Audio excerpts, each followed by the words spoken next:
So in this video, I am going to show you how to grade online. So this is the screen that I left off on in my other video about how to assign. And this is how you would grade online on Performance Matters, regardless of if you actually gave the assessment online. So obviously I have these 4 students that have finished. So I'll show you what it looks like when they've taken it online, and then I will show or explain what you would do if you gave the paper pencil version of the test, but you had to score online, which I believe is what we all have to do. So from this screen, or just from the Performance Matters site, I'm going to go back to tests, and I'm going to go to where it says online scoring. And when I'm here, when it loads, I will select the test that I gave. So I'm going to start with the test that I actually just gave. So it's right here. And as you can see, like I've right now show only finished students. So you'll see the 4 students that have finished and submitted it. So right here, like I have Moises, and what we can see is that this is kind of cool. Like here's the question that he got.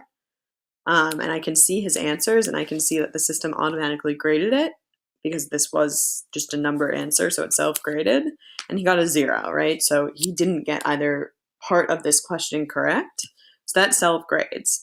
What I can also see then is, like question 2 did the same thing. I can see his answers, and I can see that it says 0, right? So maybe if it was a system error that was entered, then I could make the correction if necessary.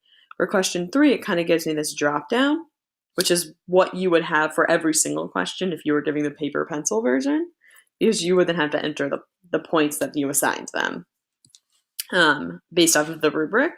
So here it actually has the rubric, like unscored, incorrect, correct, incorrect answer, explain, explanation.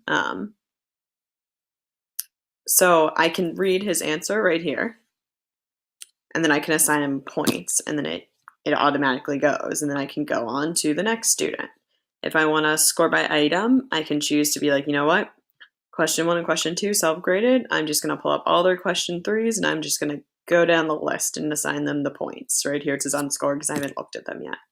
If I want to see every student, I can click off of show only finished students and see them all.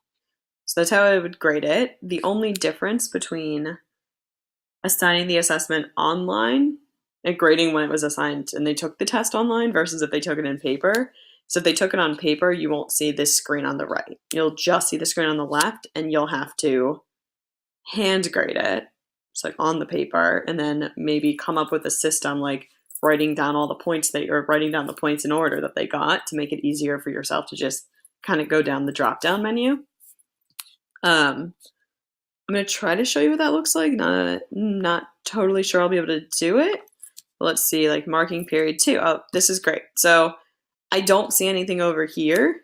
What I can do is I can score by student, and I actually did this last quarter.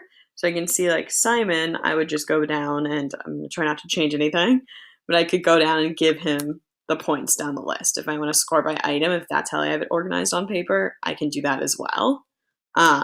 Or you can click over here the number of points. So it's either drop down or clicking, but you won't see the question because you didn't give it online.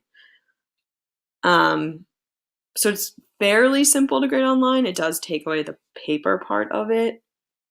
And this is what you would see whether you're giving it online or whether you are giving it on paper pencil.